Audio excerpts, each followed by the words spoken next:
popcorn. We are two niggas spoiling movies. Yeah. Brandon Collins, that's me, and Justin Brown for your movie needs. Medium popcorn. Woo! You haven't seen it, well, we're gonna spoil it. Spoil it in your face. That's your warning. So if you get pissed, it's all your fault.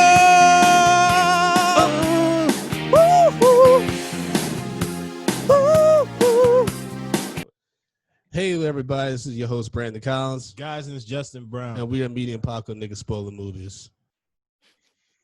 Why you just staring at the fucking screen? All right, hold on. What just happened? Hold on. I'm fans of these guys, so I got nervous. Let me just go ahead and say this. Niggas may have had some gummies or some shit before earlier on in episodes, so somebody may be a little bit off every now and again. Yeah, my timing might be up. That might be a little weird. He's staring at y'all like y'all are fucking apparitions or some shit. He like, they gonna introduce their goddamn selves. It's their part. They know. I'm incredibly excited to have, this ultimate black movie film critic crossover, but Black Men Can't Jump. Thank you guys so much. With it. What's going on? Had to ask, just what's it been like, from where you started the podcast to where it is now and how it's grown? Like, what started it all, and then how does it feel now to have so much success and acclaim? Because we look up to you guys. Like, you guys are, the target we have in mind. Not saying we're trying to take you out, but you have to. There's a bullseye on each one of your heads. It's like Omar meeting what's his name, Marlo for the first time. Yeah.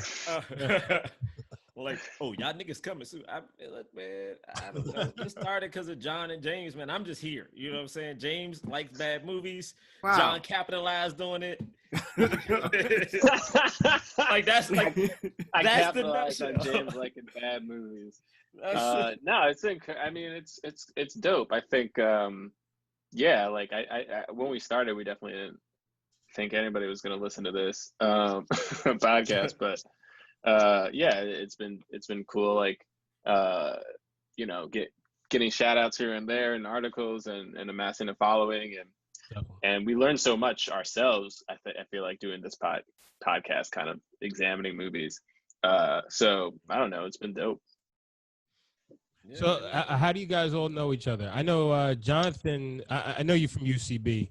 Oh well, we I don't think we crossed paths a few times because you were actually in a sketch group with Rami.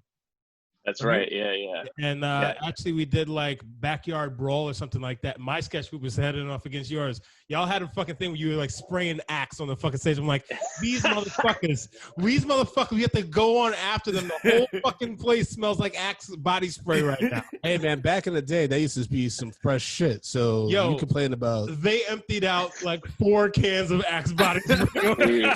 we truly did. We follow in the footsteps of all the white comedians who trashed that stage before us. And we were like, hey, if they can do it, we can do it too. Yeah, no, that was crazy. I mean, those are fun times. But no, we all, James and Jerah and I were a part of Astronomy Club. And I mean, that's kind of James's, I don't know, James' story, right? Avengers story. It's not really my Avengers Nick Fury story. Avengers story, yeah. Nick Fury. Come on, James. I just wanted to, I knew Jonathan before Astronomy Club. I didn't know Jerah. I don't think. Did we meet before Astronomy Club? I knew nobody. Yeah, and I just wanted to get a bunch of black people together to audition, to do improv at UCB because it was mostly white people doing improv. See, it's funny because I started at UCB in 2008 when it was just me. It was Sean Dotson.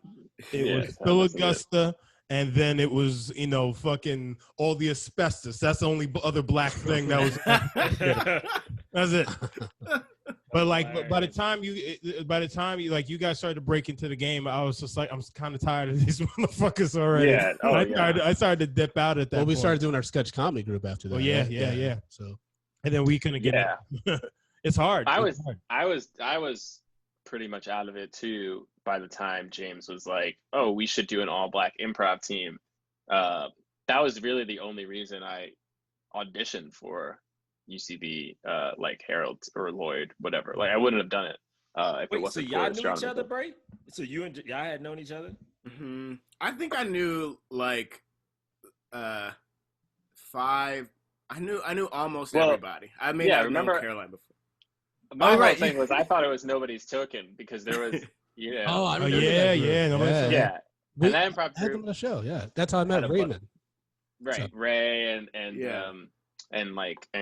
Keisha, and I mean there were other people a part of that group like Julia Morales, and like I know like I feel like like Lucas Hazlitt was a part of it, or maybe not. I don't know. Yeah, Lucas at one point. Abby Crutchfield at one point. My dude, Rob King. Rob King. Yeah, Rob King. Wow.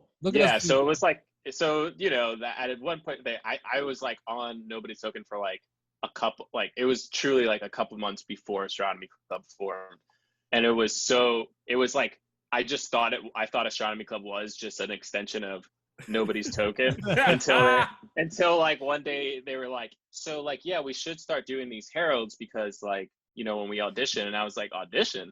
Like I don't even remember what am I doing agreeing to this. This nigga John. Bray was just along for the ride, like didn't know. Just like, oh yeah, sure, we're gonna audition for UCB. Like, all right, like once niggas start doing the sign up, this nigga John's like, oh, that's what this was for. I guess I've been here for a month. I just like playing games to drink Kool-Aid. That's right. Yeah, I wasn't even eligible to audition when we auditioned because you had to take a class within like a year or whatever. And I had like the last class I had taken was like probably like it was like 4 or 5 months past the like thing, but nobody asked me, nobody checked. So we cheated. Like we fully you got a totally. fucking ringer. How dare you? There we go. You know what's crazy? That's how you beat the system. So what's crazy is like, you know, a lot of people, you know, just sitting there listening. It's like, oh shit, this is cool, but they're not talking about the movie yet. Well, do we have to? I know that's a whole nother thing. But nigga, do we? Y'all like. Here's the thing. We've been actually watching some pretty good movies lately. Like next week we're reviewing the Hamilton thing because we got a screener of that. Like we're like excited, and then like this is no exception to that. This is just another great film. James, you shut your mouth. But I get it. We needed a little Black Man Can't Jump backstory because you guys wanted to know how to be a player. Exactly. Wow. Dude, he just did so Jonathan, tell us your ways. And then take the car with you where you go to all your fuck stops along the way. So I guess this is just our show now. Well, fuck it. Fuck it. All right. Welcome to Black Men Can't Jump in Hollywood.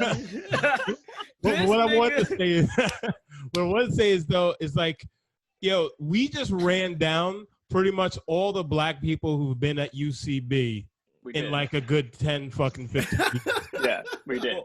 That's how many fucking hands you can fucking that was it. I was laughing at y'all talking about it like it's that different, especially talking about New York. Right? It's still the same niggas. I got one of them emails and I was like, oh yeah, the UCB4 giving it over to a panel. All I read was, hey, people mad. Let's just wipe our hands and give it to the niggas because we don't want this smoke. Right. That's what I read. Yep. I'm like, imagine having a business, right? If someone being like, hey, you know, you're running your business wrong. Like, there are a lot of marginalized people. Like, you're being sexist in your business, and me being like, you know what? You right. I'm gonna quit. Women, y'all take the business. It's like I didn't do shit to fix it. I was like, I can't. I'm busy. Y'all handle it. So. I mean, but yeah, here we are. And just so you know, y'all liable for anything that's happened before or after this. Goodbye. Where you going? Where you going? Don't hold no Zoom panel in your own mansion with me. Like, I'm still broke. I'm still broke. These are my Oscars behind me. Speaking of broke, that's a great segue actually into this movie, How to Be a Player. What the fuck does Dre do? Because he has this huge He apart. works for Def Jam or something. That's what. There was like one part where they were like, where his mom was like, "You doing so many good things over there at Def Jam," and I was like, "What is he doing?" Oh yeah, because he says he has to like. There's one point where he's like, "Oh, I have to leave the party to go scout." He has to like scout or something. Oh, that's like his cover. That's what he was saying. Well, yeah, that's what he said as his cover. That's like, what he said. But scouting, I guess if that's a part of his job, then like, he's like a what talent is scout? Yeah, like but they didn't make it. I ain't gonna lie. I suggested this movie to the podcast when it was on Netflix, and they turned me down. And now that we had to watch it, wait a minute. I've been mad at y'all niggas all day. This movie was so bad. I've been mad all Wait, Jerah, were you the one who suggested this movie? Hey, that's the past. Y'all said no, and I didn't fight it. Now that we watching it, I didn't suggest it for this, but when we watched this movie, the opening scene, I was like, audibly, I was like, man, fuck this movie, yo. Yeah, my whole day been ruined. The whole day has been a wash. When he's getting ready for his day and looking at the camera, and I'm like, does Bill Belamy want to fuck me? And then Bill Belamy sprays like Axe or something in his balls. But the thing is, here's a good thing, and this might be too personal. This might be too much for our new friends. But here it goes. I remember spraying myself when I was a teenager with some body spray, and that shit burned like a motherfucker. It burns. Yeah, it ain't for that area. It's just you not gotta cute. use soap. You get a buffer before you go spraying some shit like that on your junk. Mm-hmm. That's alcohol. But you notice in those commercials, they just spray down. Yeah, you got to spray in the area. You got to spray spray in the area. Yeah, I was doing direct contact. Which they don't give you directions. Exactly. Okay, they leave you up here just burning your nuts. Yeah, you're not gonna ask your grandfather. I mean, he doesn't know nothing about that, so you gotta just deal with the. They were just rubbing Tiger Bomb on their shit and thought it was cool. I remember I had somebody be like, "Oh, y'all young boys wear cologne. You got to go to the swap meet and get this oil that you rub on your wrists, and that's the real smell because it goes in your body." And I'm like, "All right, cool. I ain't been to the swap meet yet, but you gotta go see an Arab." It's like, oh man, that's what my dad would say. So God. here's a question. Now, Bill Belamy in the 90s, he was a thing. He was a thing. He was killing it. But here's a question: was Bill Belamy ever really funny? Here's my thing about Bill Belamy. That was straight up. That was the shade immediately. It was. This is shade. This is 100% shade. Justin comes in hot sometimes. I had the same question watching this movie. Like, they had him doing characters and voices and stuff. I was like, was this ever Bill Belamy? I knew him as the MTV VJ, so yes. I didn't know him as a stand-up per se. So I can't speak to that. I know he's still doing stand-up, but yeah, I knew him as a VJ. I knew him as a stand-up, and I remember even as a kid, I was just like, why is this guy on stage? Because he comes across he's a handsome, charismatic guy. So like that could get you a long way, man. Yeah. But like to make a movie centered around that handsomeness and charismaticness, well, I guess that's a whole bunch of other people. I mean, but he did the white dude thing. That's right. I mean, we review many movies and we're like, yo, this white guy's boring as hell with no charisma, usually said by Jonathan Braylock, is he will shade the shit out of a white dude. But my thing is, at least with Bill Belamy, is like, yeah, this dude wasn't the best actor, but he was charismatic and he was handsome. So I'm like, look, if I gotta watch this random ass boring white dude get apart, let me at least watch this black guy who at least is happy. I mean, he's got he has like a charm to him. Yeah. He has like that, like you're like, oh, like he was kind of creepy though. Yeah, I mean, this movie is when he jumps by that couple that's fucking on the couch in the middle of the party, and he's like, "Girl, you doing your thing? You like it?" And then he runs away. I was like, "What? What was that?" Yeah, he caresses her cheek. It's weird. Yeah, she's so into the movie. Is smiles, and the guy's like, "Yeah, yeah." I'll say this: I do remember liking Bill Belamy. Like when he was cast as the voice of Cousin Skeeter, I remember being like, yes, yes, oh shit, they got Belamy. That's how I know Bill Belamy. Same. We talking about MTV Braylock secretly is like, no one gonna bring up Cousin Skeeter. No one gonna bring up Cousin Skeeter. Because I was like, I'm not gonna pretend like I was watching Def Jam comedy when I was like in middle school, because I wasn't. Was he on Def Jam? Yeah, he was on Def Jam. Like that's how he got started. He was part of that stand-up crew and everything. Yeah, he was a host at one point. Yeah, I don't remember him like doing stand-up that much, but I remember he did it, and he was part of like that Jamie Foxx, like Bernie Mac, like all those dudes like going on tour, doing a lot of shows together. But this movie was confusing because we literally just watched Bill Belamy be the worst friend ever. I wrote down with friends like these, who needs enemies? I mean, the worst brother ever as well. Well, him and his sister have a weird ass relationship because she was talking about how he doesn't wear drawers, and she was getting hot and bothered when she talked about the sexual things he does. I was like, there's something weird going on here. You know, watching this movie, I thought to myself, like, and this is real, and maybe this is the quarantine in me, but watching this movie, I was like, it is so hard to get a movie made, right? Even at that time, before there was this great Black reckoning. So that means someone went somewhere and was like, hey, I have a movie. It's about a Black dude who's a player. The movie is going to be this Black dude taking his 3 friends around while he has sex with various women. And his sister, who is really obsessed with him, is just trying to take him down. The moral of the story She's a player hater. But this is my thing about it.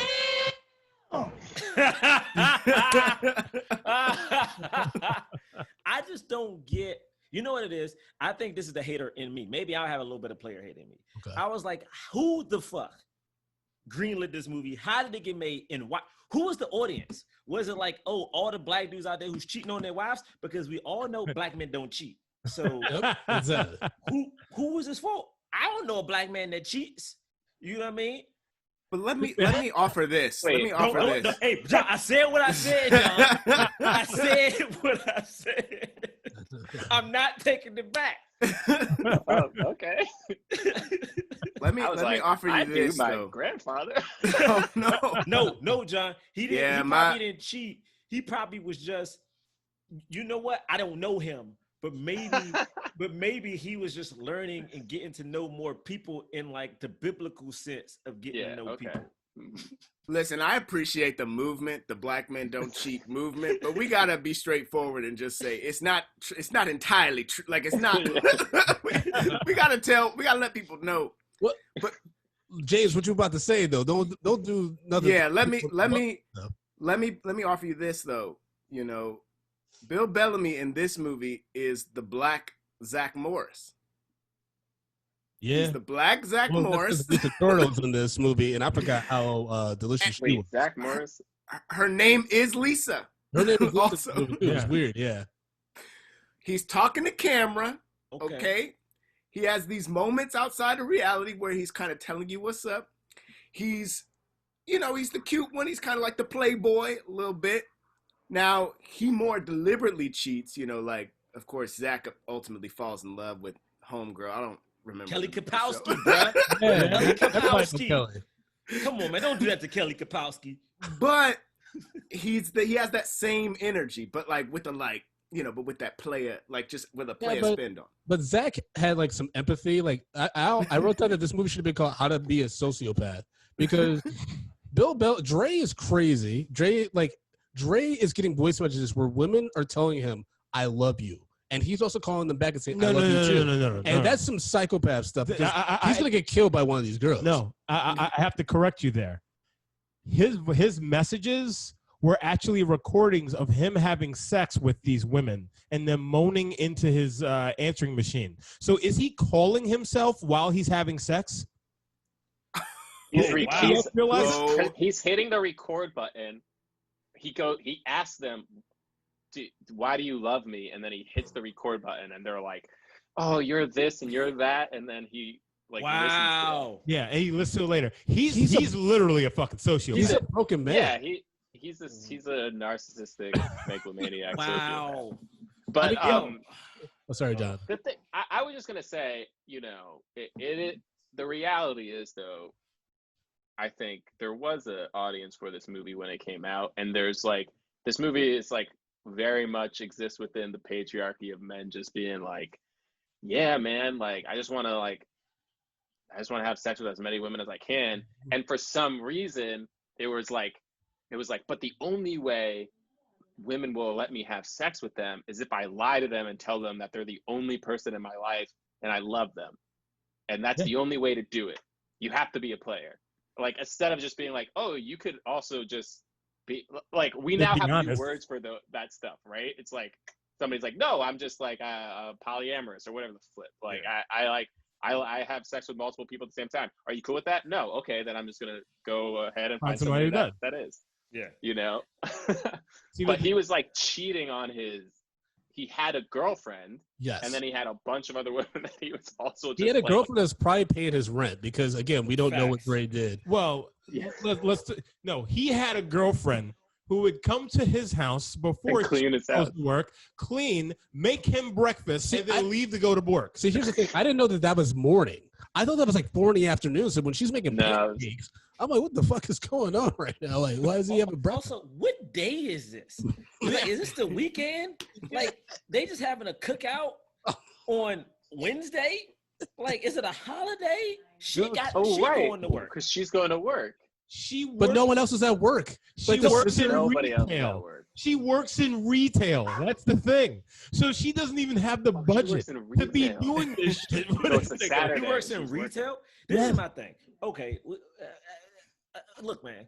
Every time I see one of these movies, all right, and it's like a black male lead, somehow we have the story around the black dude, and no matter what it is, he's fucking over black women. This is a movie on the grand scale of that. He's fucking over like 9 black women and then a white lady. Yeah. And it's like all beautiful women, all women that could do better. All women. One of them can beat up Bernie Mac. Why are you with this?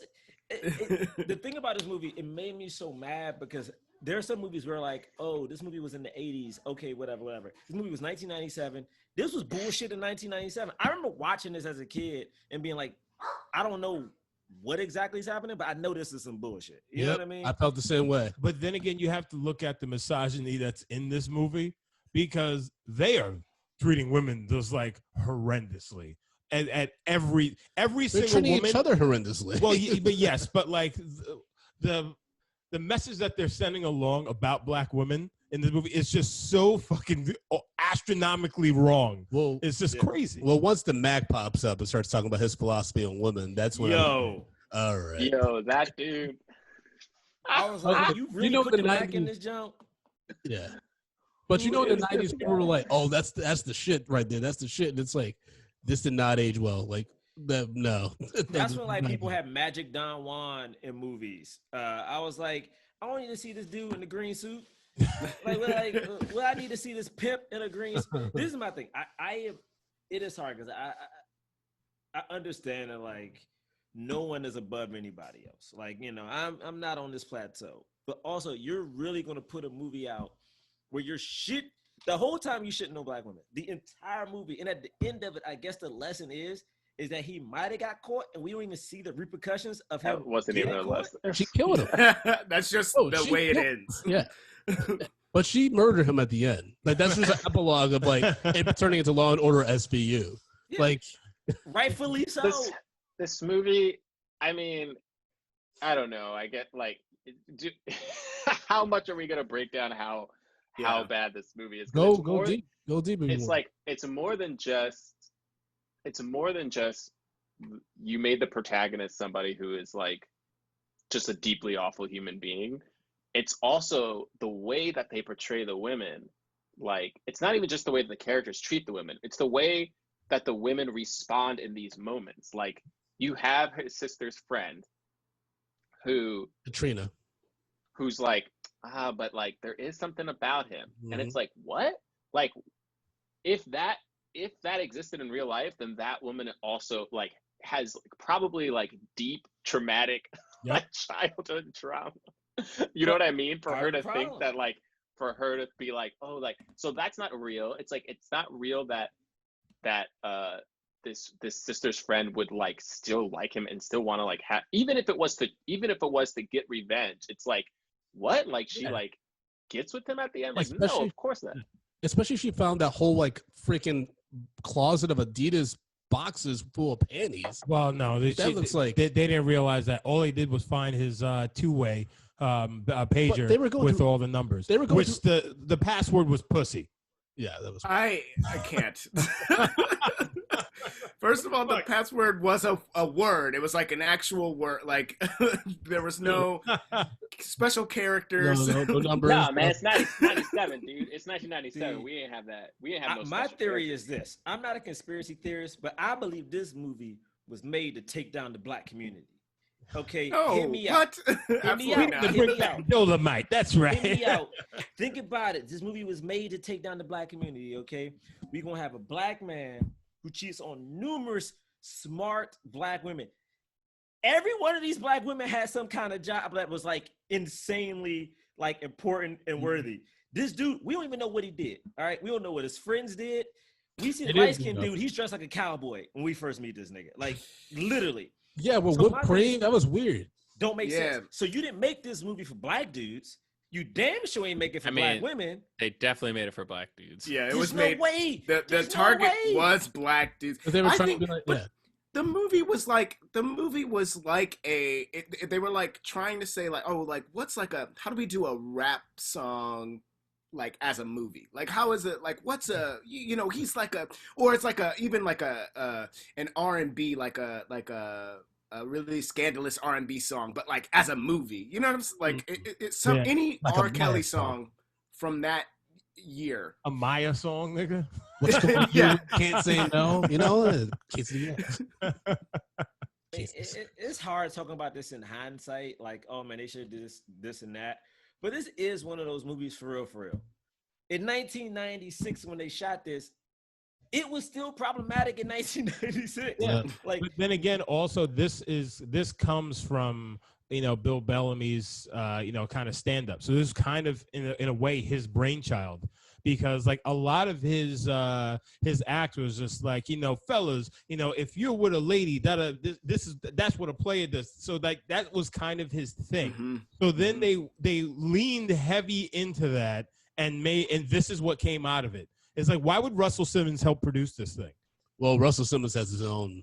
Yeah, but it's Russell Simmons, he's going through some that might make the most sense. That might make the most sense out of how this got made. Well, I mean, look, man. Also, I was mad he had nothing but Adidas. No offense, I rock Adidas. My man ain't had no Jordans. If he that much of a player, my man also had on this raggedy ass V-neck. And look, man, no suits. Never even looked smooth. Guys, I just want to say it again. I'm happy we're doing this crossover, but this movie has ruined my whole day. And as I'm thinking about the scenes in this movie, it makes me think to myself, man, how did we get here? How did we get like as a people? Yeah, honestly, yes. Okay. How was it as a people? We were like, yo, I got the idea how to be a player. This is the movie. I think this shit was produced by MTV. You know what I'm saying? In conjunction with Def Jam. Bernie Mac is for real. Yeah. Elise Neal, some beautiful people in this movie. Bernie Mac, the beginning of his career was rough, man. He was doing these bit parts in movies that just didn't deserve him, He didn't stop doing those bit parts either. Like he would even though he was starting to get like bigger roles, he like still would be like, all right, I'll do a day on this. I'll do a day on that. Like, and how much a month? We're gonna pay a motherfucker. He's getting paychecks. He was. Yeah, there's sorry, Joe. No, go ahead. I was just concerned about the friends. Like, he brings his friends around. Like, the one friend gets caught cheating on Elise Neal, and he's like, all right, come on a ride with us. I'm going to show these people how to be a player. And his sister keeps calling him a pimp, and I'm like, he probably is a pimp based on the money he's making to support this thing. Yeah. But he takes his friends to 3 pit stops where he's trying to fuck women. And then during the white women, that's when they all jump out to try to see him fucking her. It was just really strange. And I'm like, and then he leaves them. He leaves the 2 friends to take a bus home. Yeah. Yeah, he does. He's so a piece basically, of shit. He's just like, yo, sit in the car while I go fuck these women, and I'm going to drive you out of your way, and then I'm going to put you on a long-ass bus ride back to your house, back to your mama's crib. Like, he's a shitty friend.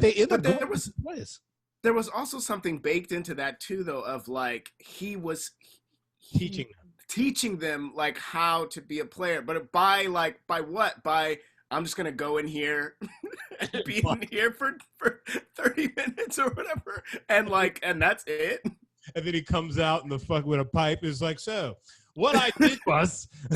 Also, let me tell you the one most disrespectful thing, and this movie just reminded me of college when it's like, oh, you didn't shower between any of these situations, and I know it's such a small detail, but that's a huge detail. It's so disrespectful. It's like you're going from house to house, you're not showering, and your man's is waiting in the car, like. This is before it's so unrealistic too, by the way, that people wouldn't smell him and be like, "Whoa!" Like, right. Also, that I mean, how old is he? How old is he that his dick is still working at that feverish? He had to be his early. You know what I'm saying? Where he's just like, okay, 1:30, 2:30. like, yo, my dick ain't working like that. Like, what the fuck is he doing? Anyway, how is your sex life? It's just funny because I'm like, I can pretty much say this in confidence. If I'm riding with John and James and I go into the grocery store, I can go in Best Buy for 30 minutes. These niggas gonna leave me or be like, what are you doing? And I'm gonna go on multiple stops where y'all just in the car without air conditioning, without cell phones. Niggas ain't got no books to read. I mean, at the end of the day, isn't this movie just like a softcore porn? Like, isn't that like the appeal of this movie is just like, it's not even it's like nobody cares about the story or whatever. It's like 14 to like 17-year-old boys. Who No, John. Yeah, but it's not enough. Exactly. Softcore, they got storylines. No, okay? Don't disrespect softcore porn like this, okay? They got storylines. No. They have extended sex scenes as well. I mean, don't. This is the training day of softcore But porn. this is you can watch this movie and it's technically not porn, but like that's it, like, you know what I mean? Yeah, it opens with especially if you're a young person and you've never seen, you know what I mean? Yeah, true. Yeah. That's what this is. That's what this is. And it's like guys who are like, yeah, we're gonna see how to be a player. It's also like one of the things that happens a lot in this movie. Like, we don't know about any of these characters. Like, not one person, because it's like all of them are doing this thing where they're just like pretending to be something for the people that are around them, you know. And like maybe Bill Bellamy's character is just truly a sociopath, or like a, you know what I mean, like, and he's just a sociopath narcissist, and so everybody else is like trying to pretend to like think that he's cool and like be like him, but none of them actually want this. None of them want to be a player. Like, but they don't talk about it. And they don't even talk about it in the movie. It's just obvious from like how they interact with each other that like nobody cares. Jonathan, that sounds like the Pixar message of this movie. Like, take home, but they're just like, oh, we're gonna cut that. It's a little too serious. We want to be at this party. He's the pimp. He's the one that's playing the sisters and stuff.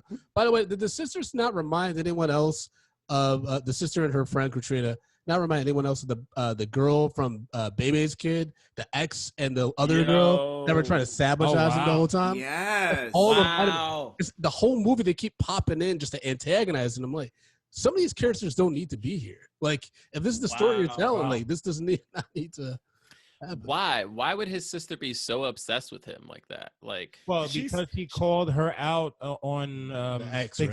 her ex that fucked her over. So he's just like, you know what, motherfucker, I'm gonna take you down because I couldn't take him down. But to Jonathan's point, though, she was like creepily into him because she was like telling Katrina about, oh yeah, he uses the ice cubes and the hot lotion and the nipple pinching. And pretty sure none of that was in that movie, Brandon. I'm not crazy. That happened, right? No, I remember that. I remember him saying that because then Katrina was like, and she was like, oh no, keep is that what talking. He does?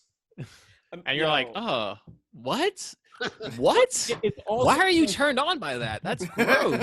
How are you turned on by that? Why is she literally her friend literally also they're arguing. It's so obvious that you could hear from downstairs. There's no wall or door or anything.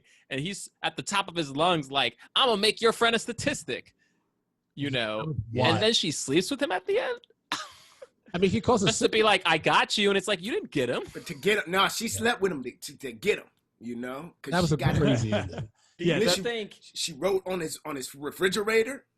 No lessons. Put a dress any- up there and her when drawers. they wrote this movie, do you think they showed the script to any female at all? Like, do you think like I'm reading this two dudes, Why? you know, Why? a male director? But why yeah, would they? why? Why would they have shown this? They're telling you that they think they don't care about women in the movie. Like the point of the message of the movie is like women. The message of the movie truly is a sexist. It's like a belief in sexism. It's like women are the like, you know, the subspecies, and like they want to be played. Like that's what the dude says. Like when they sit down around that guy, he's like no. What you don't understand is that women want to be played. This is what they want. And they're all like, damn, that's deep. That's deep. Yeah, That's deep. It's so problematic. Like the whole time I'm watching this movie, I'm like, the women aren't even happy. Like after they're with him, they're not happy. They're just like, oh, I need to see you again. I'm like, why? There's nothing. He doesn't even like mildly have any dialogue or any scenes to make it seem like, got it. I get why women are constantly like drawn to him. Like there's just nothing where you understand why Dre is the bee's knees. Also, this is like a really graphic thing, but women are calling a man dingo, right? He drops a regular size condom. I'm just saying. Man. They should I have. have to ask y'all a question. For real. Why'd y'all do this to us? You know what I'm saying? Why out of every movie y'all was like, hey, Y'all did a lot. Y'all did a lot of movies. We did a lot of movies. We didn't want to do any this movie, literally, as we're talking about it and hearing John even go into that detail about how disrespectful it is to women, it just hurts my stomach. You know what I mean? Like this is one of those movies that if they just took it, put it in a vault, and pretended it never existed, I don't think the world of cinema would have a problem with it. Yeah, I'm pretty sure Bill Belamy is somewhere right now like, damn, I need to get rid of this movie. But it's good to know. It's good to know how, like, this is how deeply sexist and misogynistic our culture was, that a movie like this could even come out. Like that a bunch of people put money behind it and a bunch of actors agreed to do it. And everyone was like, I mean, it's funny. It's funny, though. And I'm for sure when this podcast comes out, we'll have people tweeting at us being like, y'all don't get it. Like, it was different back then. And it's like, no, it wasn't. But, you know what I mean? Like, but like, that's what people will say because, you know, that's just how it was. And the reality is, even after this movie came out, you had, you know, like, the reality is like at least Hitch, he like learns a lesson, but like it was a similar vibe at the beginning of Hitch, right? Like a similar vibe of like, I know how to get women. What are you doing? Hold on, John, what are you doing? I'm just saying. He's called this Hitch. He says it's the all black Hitch. I'm saying there's a line. There's a, you know, there's a link. Hold up, no, Hitch was about love. Time out, John. He was about love. Hitch was like, you don't play women. This is the only way. What I'm teaching you is so you can be seen by the woman that you want to be seen by. But I will say to John's point, and I can't believe I'm about to defend this. What? Hitch, I know, James. I'm Here sorry. comes. Here, go ahead. Hitch's line is, any man can woo any woman, anytime, any place, anywhere, which almost takes the control from the woman, but also takes it as at every single point of the movie, Hitch doesn't want to help. Like when Sarah Milas's co-worker goes undercover, he's gay, and the reason Hitch knows something's up is because the guy is gay. So that Hitch doesn't want to help a gay couple at all. Hitch has never helped a woman. Hitch has oh my God. Wait, you think the reason he says no to that guy is because he can tell he's gay? Oh, we going deep. I think so. And also, if you think about the line, like Hitch doesn't just talk about love in generality. He talks about it from a cis male point of view. Yes. Like, his whole philosophy is a man wooing a woman, which is fine, but it's like, oh shit. Guys, can I not watch Hitch anymore? Yo, I gotta remind you, Justin and I are both really high right now, and we're talking about Hitch a lot. And so I just thought for a second, I'm like, oh shit, we doing a Hitch review? I didn't watch it. not ready. Like, what's going on? remember the book that came out, the game? Yes. What's it called, the game? Yeah, I know what you're talking about. Mm-hmm. Right. And there was like that show that dude had. What was it? The art. Was it the art of the? Yes, something artist. Art The of The hookup artist. The pickup artist. That's pickup it. artist. Yeah. Yeah, the pickup artist. So it was like this was a full-on movement that some people still subscribe to. Yep. But like, and that was like actually like a decade later, I think. It was like a decade after this movie came out. You had the pickup artist, you had this whole movement where this dude wrote a book about like how to like get women to sleep with you.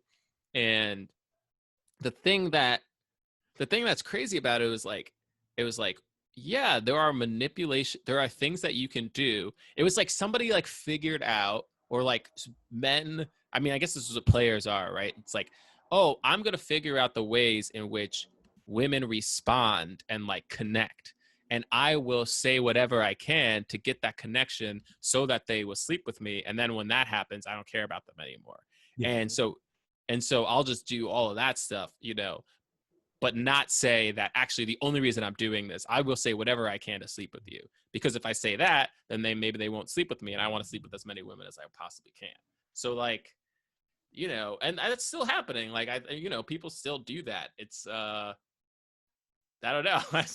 You're right. You're right though, because like,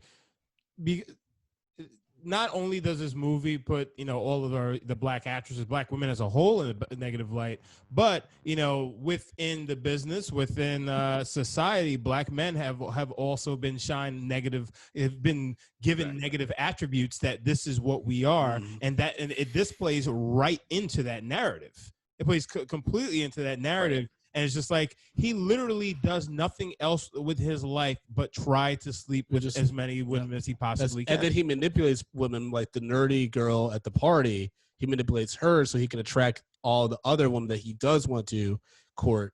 You know, it's just right. That's why I call him a sociopath. He just is using everyone for his own gain. He does not care about his friends.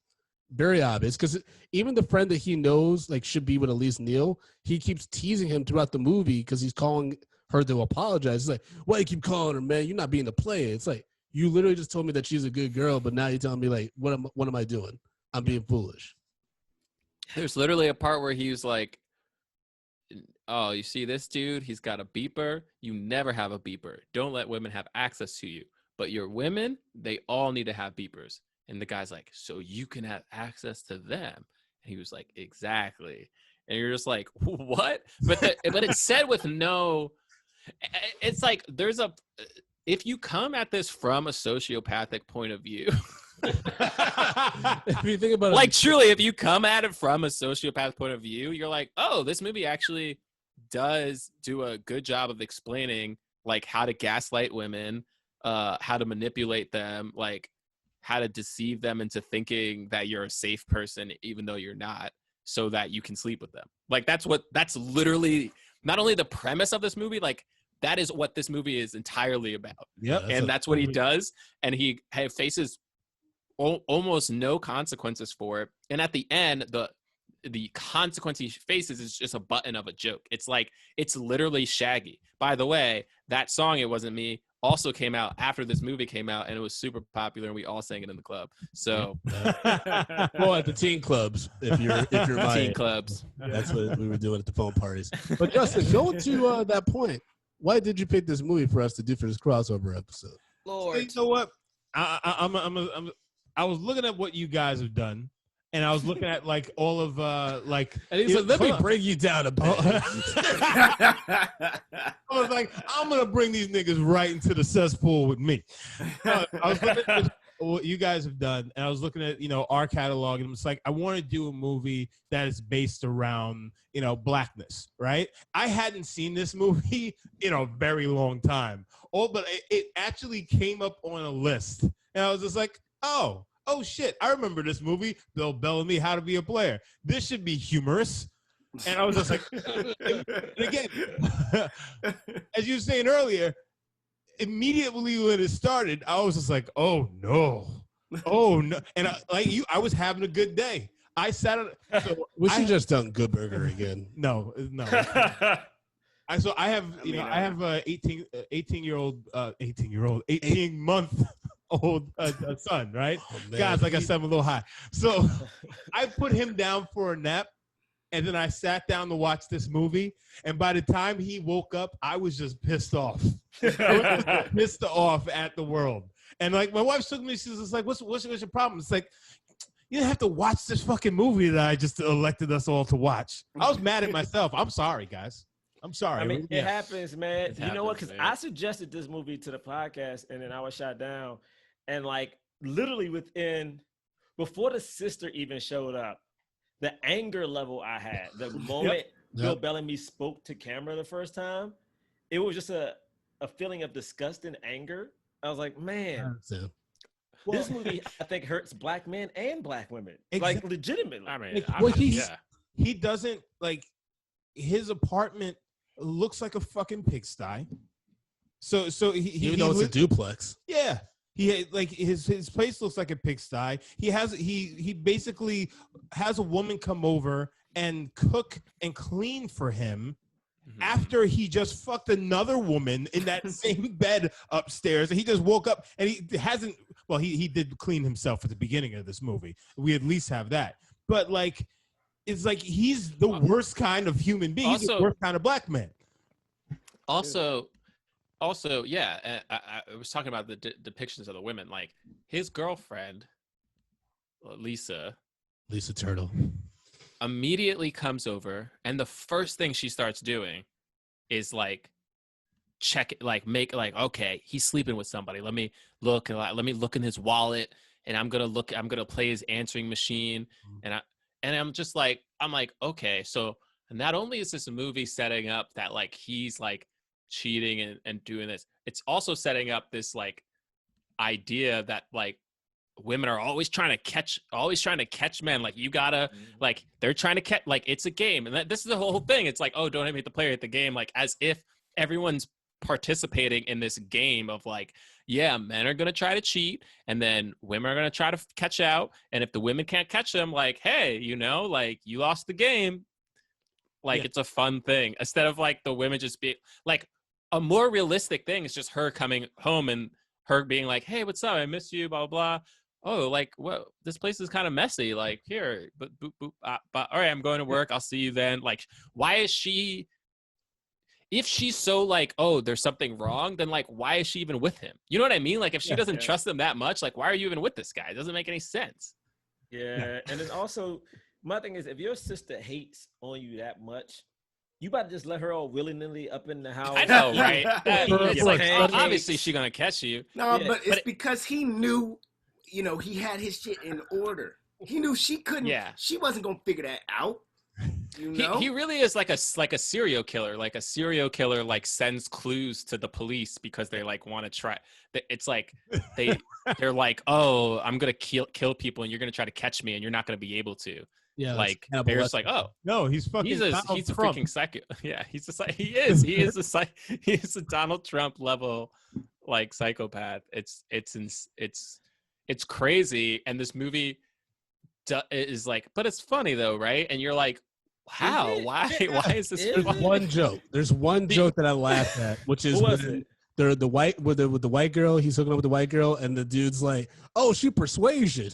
Like, he's like, Caucasian. That's the only time I laughed. That was funny. I think that's when I laughed too. I think that was the one. I think that's when I frowned. I thought Gilbert Godfrey was pretty funny. I was about to say that. Yeah, he had when script up. I just want to bite her on the butt. It's gonna be amazing. I can't wait to get the juiciness into my mouth, and then I'll choke on it. It'll be great.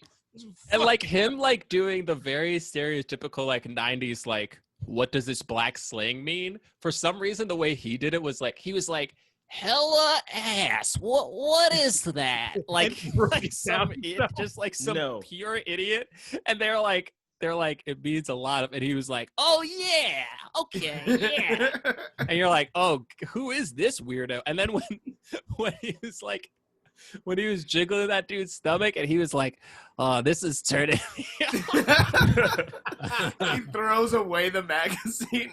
Bring that guy back. Like, And there was a way that he did it that did it like they were like their response was homophobic, but the way that Gilbert Gottfried did it actually didn't feel like a homophobic joke. It just felt like a dude who was like turned on by something that you're like, why are you turned on by that? What the fuck, something though. That movie ruined Iago for me. Okay. No way. That is the voice way of the parrot in Aladdin, and I don't like it. Okay, I don't. This is the year after Return of Jafar. All right, I didn't need this. I didn't need this stress. Why do you say at the Return of Jafar like that was a? Yeah, why are you First off, remember that? First big off, movie. Return of Jafar. Okay, I know people shit on it. Has some really good Shits on songs. Who shits on Return of Jafar? They doing that it, movie's James. dope as hell. You ain't see John's reaction? Return of Jafar, dope as hell. I didn't even watch it. I ain't even lie to you. I watched it a while back because I was in love with Jasmine, but it was not worth it. Listen, it's on Disney Plus. It's good. It's 300 times better than this movie. Well, that's not saying much. That is not saying much. It is better. This movie is the movie that if you saw it and let me stop shitting on this movie because I ain't making a movie yet, so Lord knows. Like, I'm just saying, this is a movie in retrospect. If you went to Bill Bellamy's house, right? If you went to the basement and in the corner where he's keeping his old TV with the big butt, like off the ground so it doesn't flood, is this VHS tape that's keeping it propped up. Because I don't even want to know this movie exists no more. It's his only starring movie, though. He's going to have it, like, is it framed somewhere. Damn, it's his only one? I don't think he starred in any other movies. No, He's Bill Bellamy was good, man. This is when he was top of the list. No. Mm-hmm. Yeah, this is his only starring movie. Hold this on. is like where he was top of the list. Like I don't remember. Oh, no. He was in Any Given Sunday. But that was a bit role. Yeah. He wasn't like Jamie Foxx. Like you if you ask any other person that doesn't know who Bill Belamy is, was this guy in Any Given Sunday, they would not know. Wait, he was just that wasn't the show. I'm about to say he was in that Madam C.J. Walker, but that was a he was in Love Jones. Netflix. Yeah, but he wasn't Lorenz Tate though. Yeah, well, I said starring, bro. Sure wasn't.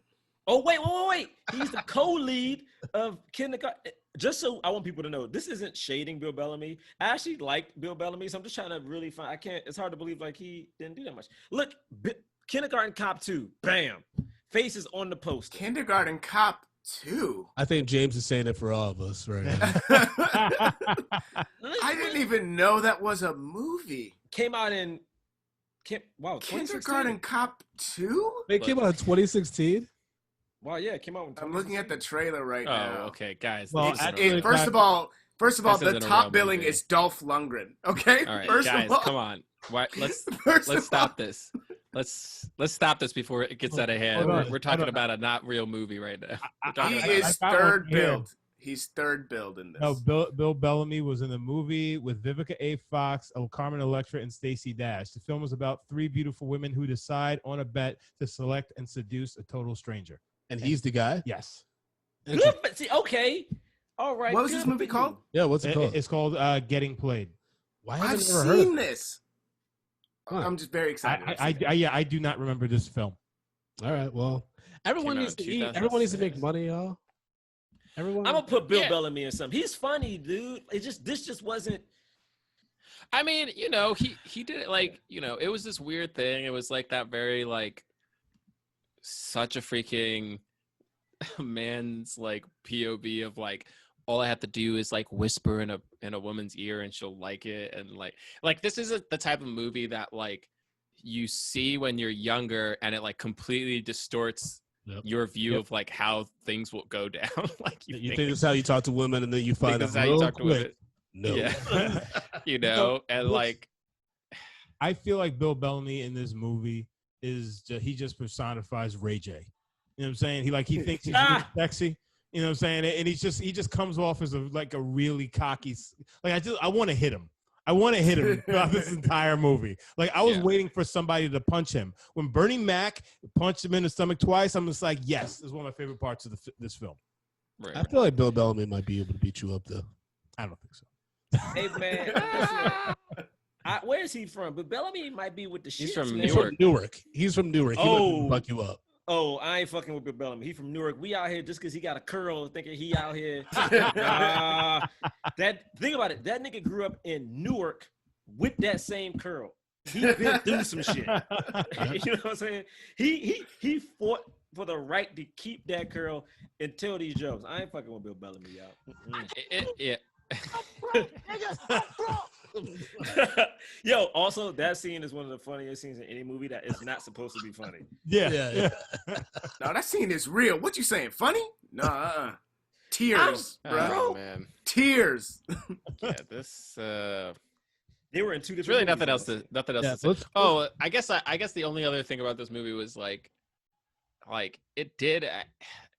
It was so cringy, but it holds your attention because like you're just expecting him to get caught the whole time, and he keeps getting out of it.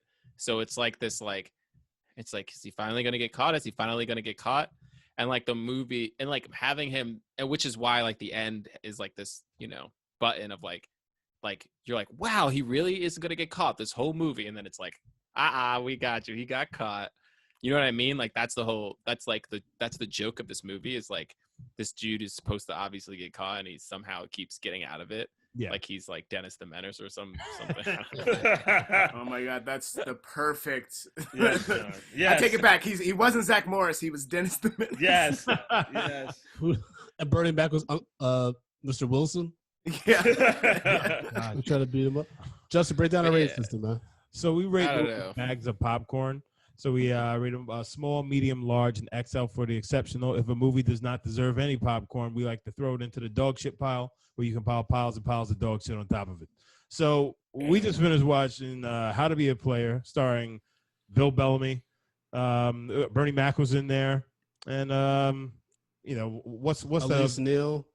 No, who's Gilbert Godfrey? I just think Gilbert Godfrey, for some reason, he reminds me of my childhood, and I can't help but laugh anytime I ever saw him on screen. I'm all right. Yeah, I don't know why. You can't sound like that and then do the squinty face. It's just like, bro, like, what are we doing? Like, no, but that was also the 80s, where the 80s is like, you just got a character, and you just ran it into the ground, and that was okay. And you would have a career just based off doing one guy. Like the 80s was a wild. He talks like that in real life too. Yeah. So let's start with James. What's your rating? I'm gonna have to do the dog shit pile for me. I didn't watch it. I watched it back then, but I didn't like it back then. Like this is probably my second time seeing How to Be a Player, and I only returned to it for this. So I don't expect to return to it after this. So I thought about like one popcorn, because like it's like, oh man, do I give any movie nothing? Like I did watch it all the way through, but no, I wasn't feeling it. Jerah? Oh, I'm setting this thing on fire. So a flaming bag of dog shit. Yes, I'm setting it on fire. Again, I haven't had a movie ruin my day. There's 3 movies that ever ruined my day.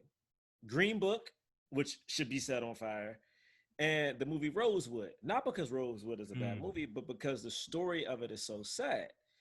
This movie, I think, it just hurt because, again, I think as we watch some of these older movies, we just keep finding that if it is a black male lead, they just don't do black women right in these movies, and it just hurts. And it sucks because I'm like, this was Def Jam. This was the biggest record label at the time, and they did this hot shit. So I say burn it. But again, these actors had to do the movie. It sucks, but still burn this shit to the ground, man. Burn it all. But get your money at the same time, All right, so 2 dog shit so far. Jonathan? I mean, we didn't mean for this to stress y'all. We didn't want to break you guys. We didn't want to break you with this. No, I mean it does deserve that. I guess the only reason I feel like giving it a small popcorn is the smallest one.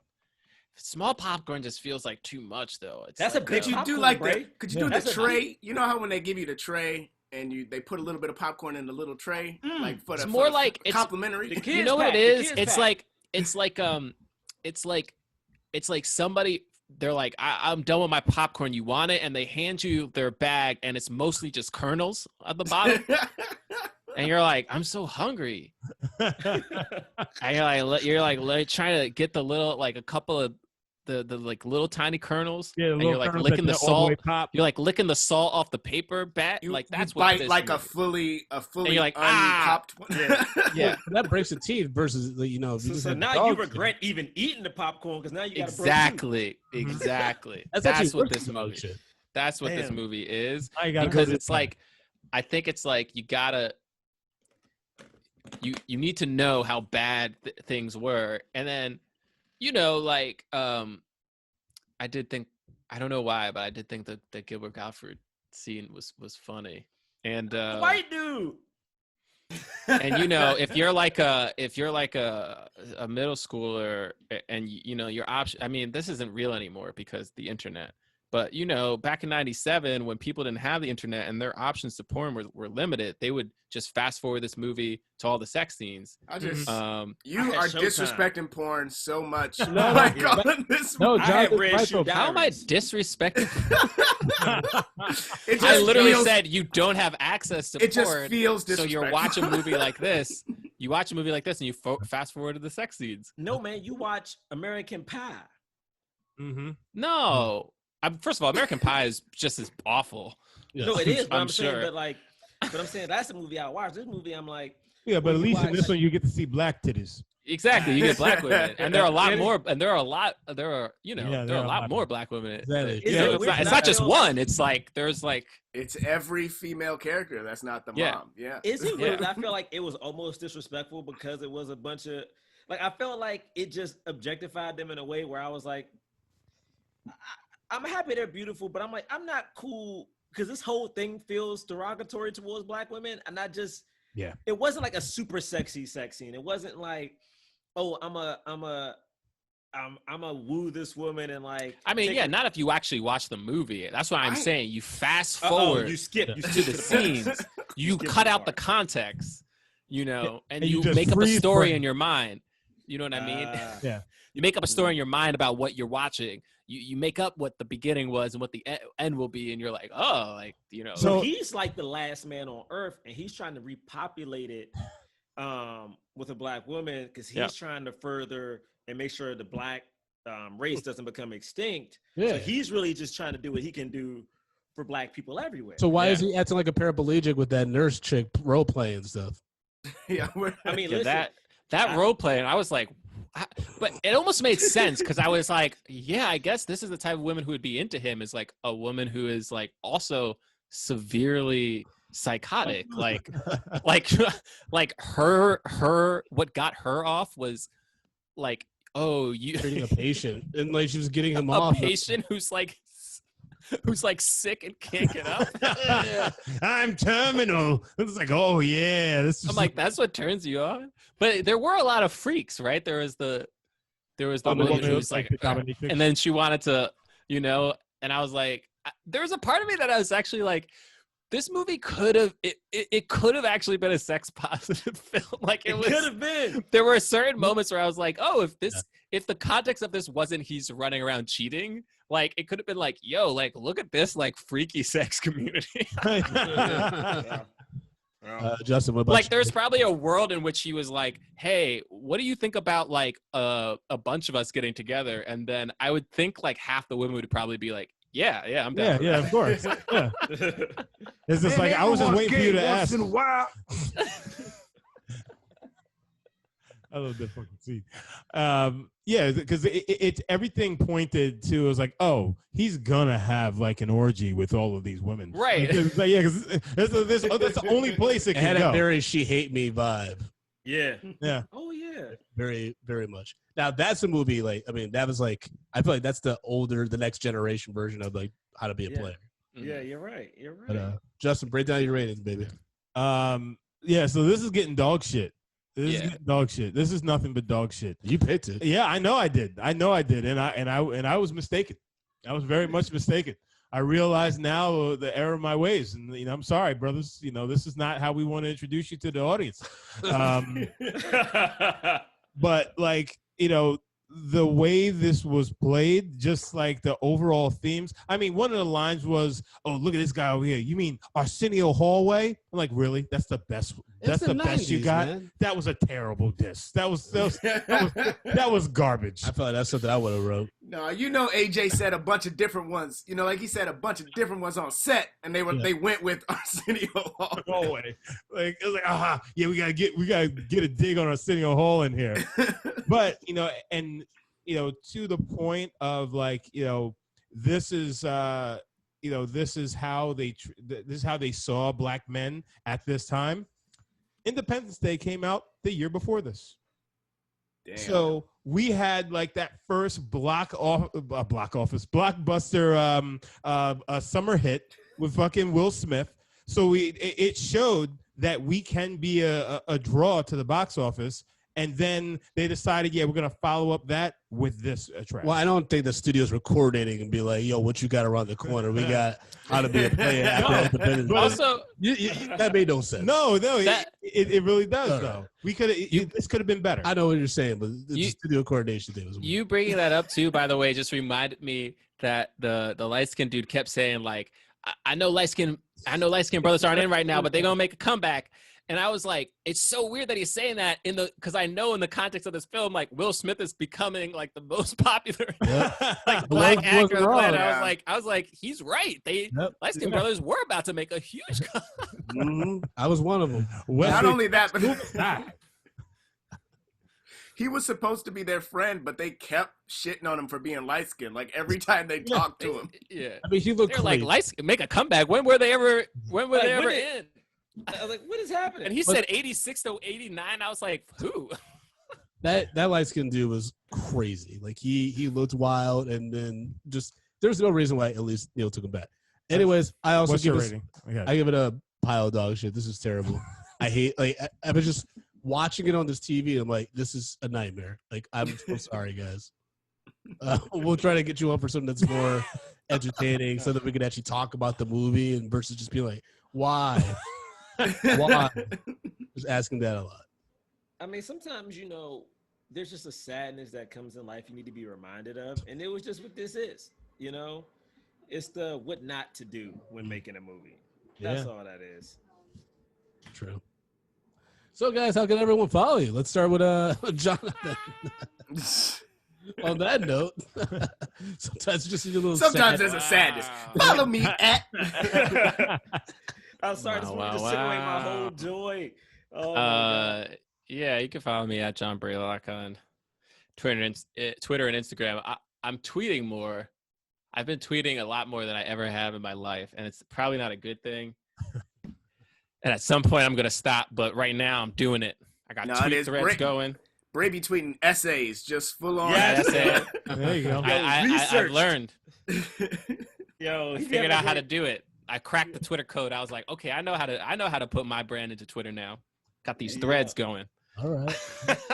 And James? Anyway. You can follow me at James Third Comedy. Third is 3RD. Here you go. Jerah?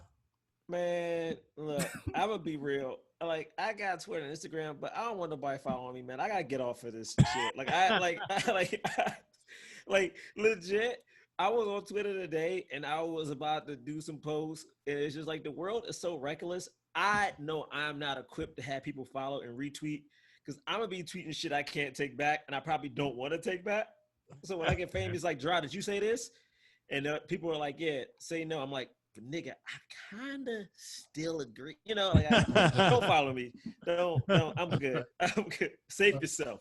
But how can people follow your show and learn about the podcast in case they don't know about, which I highly doubt? Hey, man, come follow us. Black Men Can't Jump in Hollywood. We're on Forever Dog. You can find us on iTunes, Spotify. We're at Black Men Podcast on Twitter and Instagram. We lit. Dope. Yeah, man. Justin, how can people follow you? Guys, you can follow me at J Brown Did It on Twitter and Instagram. You can follow the show at Medium P Podcast, Twitter, Instagram as well, Brandon. So you guys can follow me at American Collins, AmericanCollins.com. Are you all right? No, I'm not, man. Okay. No, I'm not. Y'all still high. I ain't gonna lie to you, man. Y'all did this whole podcast, no munchies. Yeah. No, because I can't be crunching in the damn mic. And you can follow the show at Medium P Podcast on all the social medias, like Justin said. And then also sign up for Patreon, patreon.com. Hundreds of hours of bonus content. To sign up for that and get some swag. We got a new Teenage Mutant Ninja Turtles kind of artwork. So, but gentlemen, thank you so much for joining us. This has been a long time coming. I know our fans are really going to appreciate it. Thank you so much for, talking to us about this dog shit movie. Yeah. Thanks for having us. I'm sorry, guys. Stay safe, bro. Yeah, be sorry, man. Yeah. Sorriest motherfucker you ever seen. Take care, guys. Peace, guys.